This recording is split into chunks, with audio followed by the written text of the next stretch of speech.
அன்பார்ந்த கும்பராசி நேயர்கள் அனைவருக்கும் இனிய ஆங்கில புத்தாண்டு நல்வாழ்த்துக்கள். Happy new year. அட போங்க, 4-5 வருஷமா ஹாப்பி நியூ இயர் தான் சொல்கிறீங்க.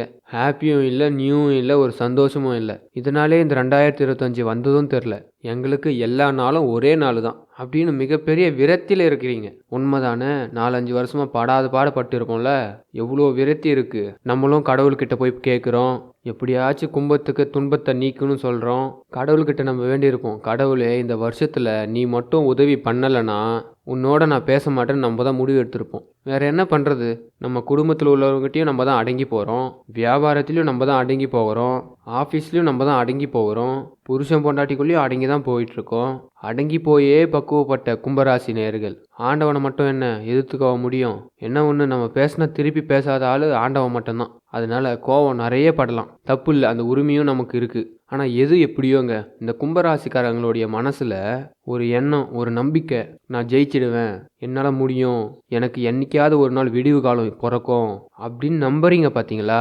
அந்த நம்பிக்கை தாங்க உங்கள் சக்ஸஸ். அந்த நம்பிக்கை தான் இந்த 2025 உங்களுக்கு பலன் கொடுக்க போகுது. நம்ம வெற்றியோட நெருக்கத்தில் இருக்கோங்க. 2025 கண்டிப்பாக 2025 வெற்றி உண்டாகுதுங்க. இது எப்படி நீங்கள் சொல்கிறீங்கன்னு கேட்கலாம். நான் விளக்கமாக சொல்கிறேன், தொடர்ந்து பாருங்கள். மறக்காமல் ஒரே ஒரு லைக் பண்ணுங்கள், யாராச்சும் ஒருத்தருக்கு ஷேர் பண்ணுங்கள். கும்பராசியில் என்ன நட்சத்திரம்னு கமெண்ட் பண்ணுங்கள். சப்ஸ்கிரைப் பண்ணி இந்த பெல் ஐக்கனை கிளிக் பண்ணுங்கள். இந்த புத்தாண்டை எப்படி கையாளணும்னு சொல்லிட்டு தொடர்ந்து வீடியோ வந்துக்கிட்டே இருக்கும். அதாவது பணக்காரன்னு ஒரு படம், அந்த படத்தில் ஒரு பாட்டு ஒன்று வரும், மரத்தை வைத்தவன் தண்ணி ஊற்றுவான். நல்ல பாட்டு. அதில் இன்னொரு வார்த்தையும் வரும், படைத்தவனின் பலம் இருக்க அடுத்தவனின் துணை எதற்கு, இதயத்திலே துணிவு இருக்க. இதயம்னு ஒன்று இருக்குனாவே அது கும்பத்துக்கு தான் இருக்குது. மற்றவங்களுக்கு தான் இதயம் இருக்கிற மாதிரி படப்படம் தான் இருக்கும். ஏன்னா நிறைய நேரத்தில் கும்பராசி துன்பப்படுறதுக்கு காரணமே பாவம் பார்க்கறதுனால தான். நினச்சி பாருங்கள், எவ்வளோ பாவப்பட்டு நம்மளே அடி வாங்கியிருக்கோம். ஒருத்தவங்கள வெறுக்க தெரியாத ஒரே ராசி கும்பராசி. உதவின்னு கேட்டு வந்தால் உதவி பண்ணிடுவீங்க, ஆனால் அந்த உதவியால் நம்ம தான் பாதிக்கிறோம். ரைட்டா இல்லையா? ஒரு குடும்பத்தில் நாளைக்கு இவங்ககிட்ட பேசவே கூடாது, மூஞ்சிலே முழிக்கக்கூடாதுன்னு முடிவு எடுப்போம். காலையில் ஏஞ்சி உடனே அவங்கக்கிட்ட சாப்பிட்டீங்களான்னு கேட்போம். இதான் கும்பராசி. சில பேர் வீராப்பா பேசாமலாம் இருப்பாங்க, ஆனால் கும்பத்துக்கிட்ட இந்த பேசாமல் இருக்கிறதுலாம் வாய்ப்பே இல்லை. இதுதான் கும்பத்தோட பலவீனம். ஆனால் இப்படி பலவீனமாக இருக்கிறது கெட்டதா?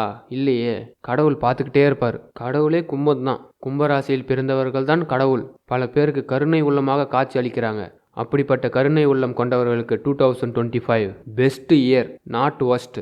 ஏன்னா கொடுக்குற கைக்கு எல்லா நாளும் நல்ல நாள் தான். எடுக்கிற கையா, திருடுற கையா, இல்லை புறம் பேசுகிற கையா? அது இல்லையே, என்றைக்குமே கொடுக்குற கை தானே. வாழ்ந்து பார்க்குறத விட மற்றவங்கள வாழ்த்தி பார்க்குறது தானே நம்மளுக்கு பிடிக்கும். இந்த குணம் இருக்கிற வரைக்கும் 2025 1000 வருஷம் வந்தாலும் கும்பம் என்றைக்குமே கடவுள் தான். இப்போ பாயிண்ட் புரியுதா? அப்படிப்பட்ட கும்பராசிக்கு இந்த 2025 நிச்சயம் பல உண்மைகளை நமக்கு எடுத்து உரைக்க போகுது. பலத்தை கொடுக்கக்கூடிய வருஷம். பல நாள் இருந்த ஆசைகளை இந்த வருஷத்தில் தீர்த்துக்க போகிறோம். நம்ம குணத்தை ஃபஸ்ட்டு நம்மளால் மாற்றிக்க முடியாது, ஆனால் நம்ம குணத்துக்கு இந்த வருஷம் வெற்றி கிடைக்கும். நம்ம குணத்துக்கு கடவுள் நமக்கு இந்த வருஷம் அனுகிரகம் பண்ணுவார். அவருடைய கடைக்கண் பார்வை நமக்கு கிடைக்கும். நீங்கள் ஒரு வாட்டி திருக்கடையூர் அபிராமியை தரிசனம் பண்ணுங்க கும்பராசிக்காரர்கள். திருக்கடவுர் அபிராமி, அந்த கடைக்கண் பார்வை உங்களுக்கு கிடைக்கும். அது மாதிரி நரசிம்மர் சுவாமியை கும்பராசிக்காரர்கள் அதிகமாக வழிபாடு பண்ணுங்க. உங்களுக்கு எதிரிகள் இல்லாத வாழ்க்கை, இன்னும் சொல்லப்போனால் துரோகிகள் இல்லாத வாழ்க்கை. நிறைய துரோகம் சந்திக்கிறதுல கும்பராசி முதலிடம். யார் முதுகில் குத்துறாங்கன்றதை விட நெஞ்சிலே குத்துவாங்க. முதுகில் குத்துறாங்க ஒரு பக்கம், நம்பிக்கை துரோகன்றது தான் நெஞ்சில் குத்துறது. நிறைய நெஞ்சு குத்துலாம் வாங்கினால தான் கும்பராசிக்காரங்களை இந்த வருஷத்தில் பல அனுபவங்கள் உங்களுக்கு கிடைக்க போகுது. பல நாட்கள் உங்கள் வாழ்க்கையில் இருந்த பிரச்சனைகள் விலக போகுது. குடும்ப ரீதியாக ஒரு அங்கீகாரம் கிடைக்க போகுது.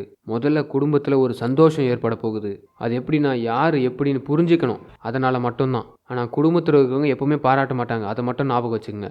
அது இந்த வருஷம் இல்லை, அது எத்தனை வருஷம் ஆனாலும் குடும்பத்தில் இருக்கிறவங்க நம்மளை பாராட்ட மாட்டாங்க. இப்படிப்பட்ட கும்பராசிக்கு 2025 சனி பெயர்ச்சி திருக்கணிதப்படி ஜென்ம சனி விலகிறதுனால உங்களுடைய பலம் மற்றவங்களுக்கு தெரிய வரும். உங்களை காயப்படுத்திட்டுமேனு மற்றவங்க ஃபீல் பண்ணுவாங்க, உங்களை அழ வச்சுட்டுமேனு மற்றவங்க ஃபீல் பண்ணுவாங்க.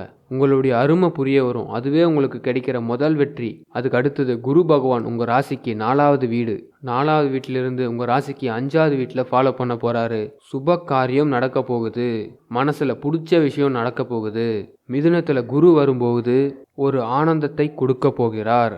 அதனால் உங்களுக்கு வரவேற்பு கொடுக்கக்கூடிய விஷயம். நிச்சயம் கல்யாணம் ஆகும், நிச்சயம் குழந்தை பெற்றுப்பீங்க, நிச்சயமாக இல்லற வாழ்க்கையில் சந்தோஷமாக இருப்பீங்க, நிச்சயமாக குடும்ப விஷயத்தில் நல்லது ஏற்படும், வெளிநாடு யோகங்கள் கிடைக்கும், நிச்சயமாக இந்த வருஷத்தில் ஒரு வெளிநாட்டு பயணம் உண்டாகும். இவ்வளோ தெளிவாக சொல்கிறேன் கும்பராசிக்காரர்களே, மனசு என்றைக்குமே உங்களுக்கு குழந்தை போல தான். கிருஷ்ணரை போல எது உண்மை எது பொய் அப்படின்னு தெரியாமல் குழந்தை போல எல்லாருக்கிட்டையும் ஒரே மாதிரி பழகிடுவீங்க.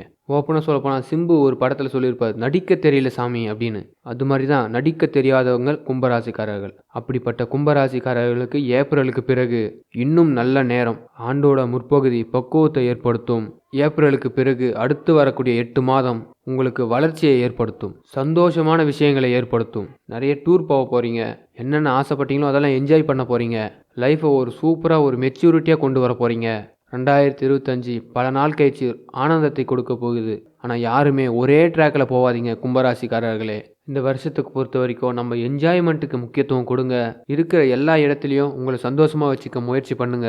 அதுதான் நல்லது. அதுக்கான அனுகிரகம் உங்களுக்கு கிடைக்கும். தொடர்ந்து கும்பராசிக்காரங்க இந்த வருஷம் ஃபுல்லாக விநாயகரை வழிபாடு பண்ணுங்க, நரசிம்மரை வழிபாடு பண்ணுங்க. அதுவே போதுமானது. 2025 ஏப்ரலுக்கு பிறகு சக்ஸஸ் சக்கப்போடு போட போகிறீங்க. மறக்காமல் லைக் பண்ணுங்கள், கமெண்ட் பண்ணுங்கள், ஒருத்தருக்காச்சும் ஷேர் பண்ணுங்கள். கும்பராசியில் நீங்கள் என்ன நட்சத்திரம்னு கமெண்ட் பண்ணுங்கள். சப்ஸ்கிரைப் பண்ணிங்கன்னா ஒவ்வொரு வீடியோலையும் நீங்கள் இந்த ஆண்டை எப்படி கையாளணும்னு தெரிஞ்சுக்கலாம். நம்ம வாழ்க்கையில் திருப்பங்கள் அது வரட்டும், அது ஏதாவது ஒரு ரூபத்தில் கண்டிப்பாக வரும். ஆனால் திருப்பங்களை நாம் எப்படி வரவேற்கிறது? ஒரு மனுஷன் நினச்ச செயல்படுத்த முடியாத ஒரு விஷயமே கிடையாது. இந்த ஒளிமயமான எதிர்காலம் சேனலில் இருக்கக்கூடிய வியூவர்ஸ், கண்டிப்பாக திருப்பங்கள் உங்களுக்கு இருக்கும். கடவுளும் உங்களுக்கு உறுதுணையாக இருப்பார். யுக்தி தெரிந்தவர்களுக்கு தான் புத்தி சரியாக வேலை செய்யும் அப்படின்னு ஒரு வார்த்தை சொல்லுவாங்க. வெறும் புத்திசாலித்தனமாக மட்டும் இருக்கக்கூடாது, யுத்தியோடும் இருக்கணும். ப்ரெசன்ஸ் ஆஃப் மைண்ட் நல்லா இருந்தால் தான் சக்ஸஸ் ஆகும்னு சொல்லுவாங்க இல்லையா? அதான் ஆல்மோஸ்ட் 2025 ப்ரெசன்ஸ் ஆஃப் மைண்ட் தான் வேலை செய்ய போகுது. தானாக கிடைக்கும், எப்படியும் கடவுள் நம்மளுக்கு கொடுத்துருவார். அப்படி நம்பி இருக்கிறத விட திருப்பு முனையை எப்படி கொண்டு போகிறதுன்னு யோசிங்க. இந்த திங்கிங்குள்ளே இந்த வருஷம் நீங்கள் வந்தாகணும். 2025 அப்படின்னு எண் கடிதத்தில் நம்ம கூட்டும்போது நமக்கு 25ன்றது 7உடைய எண்ணம். அது கேது பகவான், நிறைய ஞானத்தை கொடுக்கக்கூடிய ஒரு கிரகம். அப்போது எல்லாருக்குமே ஒரு ஞானம் கிடைக்க போகுது. நமக்குள்ள ஒரு ஞானம் எப்போ வருங்க?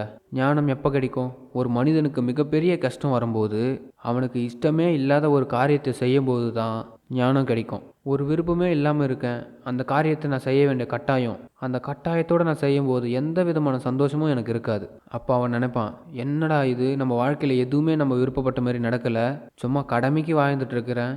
குழந்தை இருக்குது, புள்ள இருக்குது, புருஷன் இருக்கான், பொண்டாட்டி இருக்கான்னு கடமைக்கு வாழ்ந்துட்டு இருப்பீங்க.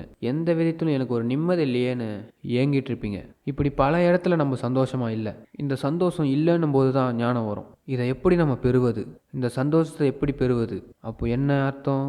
ஞானத்தை கொடுக்கக்கூடிய வருஷமாக இது இருக்குது. பல அற்புதங்கள் நடக்க போகுது நம்ம எல்லாருக்குமே. நன்றி.